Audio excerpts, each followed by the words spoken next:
नमस्कार दोस्तों, मैं हूँ आरजे अंजू और आप सभी को मेरा प्यार भरा नमस्कार। आज आपके सामने फिर से हाजिर हुई हूँ, फिर से अपने दिल की बात लेकर। ये क्या हो रहा है आजकल? शादियाँ हो रही हैं, घर बस रहे हैं और बसने से पहले उजड़ जाते हैं घर। कल चमन था, आज एक सहरा हुआ, देखते ही देखते ये क्या हुआ। और ये जो दृश्य है आज हर दूसरे घर में नजर आ रहा है। भाई, शादी या विवाह होता है तो एक शुभ और मंगलमय जो कार्य होता है, आज वो मंगलमय नहीं रह गया है। इतने अरमानों से वर और वधू के माता पिता अपने बच्चों की शादियां करते हैं, लेकिन शादियां टिकती ही नहीं है आजकल। शादी नहीं टिकने के और बहुत से कारण होते हैं, लेकिन आज मैं बात करूंगी एक ऐसे मुद्दे पर जो कि अभी बहुत वायरल हो गया है। पहले के ज़माने में होता था कि लड़कियों के माता पिता से दहेज मांगा जाता था, बाकायदा लिस्ट बनती थी। टीवी, फ्रिज, वॉशिंग मशीन, पूरे रूम का फर्नीचर, गाड़ी, कैश और गहने, सोने के गहने खालिस। तो कुछ ऐसा दृश्य था, पहले ऐसा सिनेरियो था और खूब डिमांड की जाती थी लड़की के माता पिता से। और इसीलिए कभी कभी नहीं, प्रायः ही लड़कियों पर अत्याचार भी होते थे। और तब ऐसा डिसीजन लिया जाता था, अमानवीय तरीके से लड़कियों को गाय भेड़ बकरी की तरह उन्हें उनके साथ बहुत ही दुर्व्यवहार किया जाता था, चाहे वो उन पे शारीरिक अत्याचार हो, मानसिक अत्याचार हो। तो पहले के ज़माने में ये ज़रूर था कि लड़कियां सहती थीं बहुत ज़्यादा। और एक बिंदु के बाद, एक परिस्थिति में आने के बाद, जब पानी सर से ऊपर हो जाता था मित्रों, तो ही ऐसे निर्णय लिए जाते थे कि अब डिवोर्स के सिवा कोई चारा नहीं है।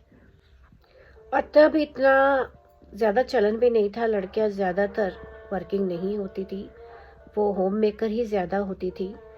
तो पति के ऊपर इकोनॉमिकली भी वो ज़्यादा उनकी डिपेंडेंसी भी होती थी।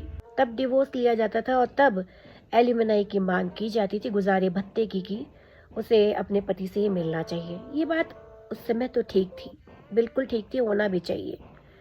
आज परिस्थिति बिल्कुल बदल गई है। आज लड़कियां सक्षम है, पढ़ लिख रही हैं, जैसे कि मैंने अपने पिछले एपिसोड में भी कहा था कि फैसला आपका, गलत या सही।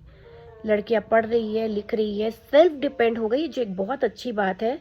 और हर माता पिता को अपनी लड़की को ज़रूर पढ़ा लिखा कर उसके पैरों पर खड़ा करने में उनकी सहायता करनी ही चाहिए।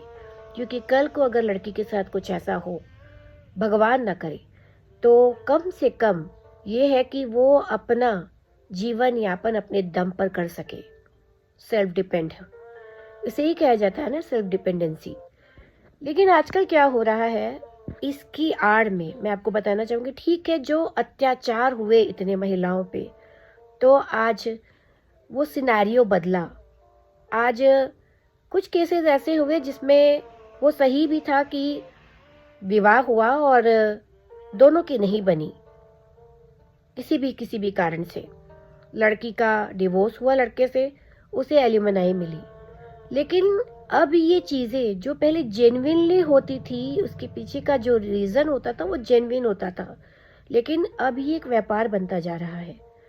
आपके सामने, आप हर रोज़ पेपर उठाइए, कुछ ऐसा ही आपको हमेशा देखने, पढ़ने और सुनने मिलेगा दोस्तों, कि 18 महीने की शादी, आईटी की हुई लड़की, एमबी किया है, 18 महीने की शादी में डिवोर्स और एलिमनाई में 12 करोड़ रुपए, मुंबई में 4 करोड़ का फ्लैट।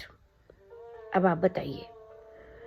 लेकिन उनको 4 करोड़ में ही सलटारा किया गया उसका। लेकिन आप मुझे ये बताइए, जब 18 महीने में ही तलाक लेना था तो शादी ही क्यों की? दूसरा केस, एक रिक्शा चालक का, 2 रुपए में शादी हुई और जब तलाक मांगा गया लड़की के द्वारा, 20 लाख रुपए की डिमांड की गई, 20 लाख रुपए की। जो बेचारा लोन ही नहीं ले सकता, वो आपको 20 लाख रुपए कहाँ से देगा? फिर भी 2 लाख रुपए उसने उस लड़की को दिए गुजारे भत्ते के लिए। तो आप ये देखिए कि जहाँ पे ये चीज़ सही हो वहाँ बिल्कुल सही है, लेकिन अब आजकल जो चीज़ें किसी कारण से होती थी, अब उसको एक तरीके से व्यापार बना लिया गया है। पहले लड़के वाले जो लोग जो होते थे उनकी तरफ से अत्याचार हो रहा था, लेकिन अब सिनारियो बदल गया है। अब लड़कियां इतनी सक्षम हो गई हैं कि वो जानती उनके अधिकार क्या है और उन्हें ऐसे कोई बेवकूफ़ नहीं बना सकता, जो बहुत अच्छी बात है। लेकिन उसकी आड़ में बहुत सारे लोग ऐसा भी कार्य कर रहे हैं कि इसे एक बिजनेस बना लिया है। 2 4 6 महीने के लिए शादी करके आप अलग हो जाते हैं, फिर पैसों की डिमांड करने लगते हैं। ये भी बहुत गलत है। मुझे ये लगता है कि अगर आपको ये सब करना था तो आप जुड़ी ही क्यों थी? जुड़ती ही नहीं, क्योंकि कोई भी रिश्ता टूटता है तो यदि आपने कुछ समय भी साथ बिताया हो तो उसकी मधुर यादें होती है साथ में। लेकिन यहाँ तो बिल्कुल नफरत दिख रही है कि बस मुझे तो परिवार के साथ एडजस्टमेंट करके रहना नहीं है, मुझे आप कुछ हद तरीके भी नहीं कह सकते। जब आप अपने मायके में होती हैं तो माँ बाप किसी बात पर अगर आपको कुछ कह देते हैं तो क्या आप विद्रोह करने लगती हैं? तो इसीलिए ये चीज़ें समझनी बहुत ज़रूरी है दोस्तों, कि शादी है व्यापार नहीं कि जिनसे आप पैसे कमाएं। पैसे कमाइए अपने दम पर, अपनी योग्यता के अनुसार। जो भी आपको कार्य मिलता है, जो भी आप बने हुए हैं, या कि आप वकील हैं, या कि आप जज हैं, या आप डॉक्टर हैं, या आप इंजीनियर हैं, आर्किटेक्ट हैं, साइकेट्रिस्ट हैं, जो भी हैं आप, तो आप अपने दम पर कमाइए। आप कोई बुटीक खोल कर बैठिए, उनसे पैसे कमा सकते हैं। आप अपने दम पे कमाइए। ये पैसे कमाने का कौन सा तरीका है? इन सब चीज़ों को देखकर मित्रों मेरे मन में एक ये ख्याल आया कि जो सदियों से महिलाओं पर अत्याचार हो रहे थे, तो कभी ना कभी अत्याचार का अंत तो होता है। तो अंत होना भी शुरू हुआ। तो कई ऐसे केसेस थे जिसमें महिलाओं पर अत्याचार हुए और महिलाओं ने स्टैंड लिया, वो बिल्कुल सही था।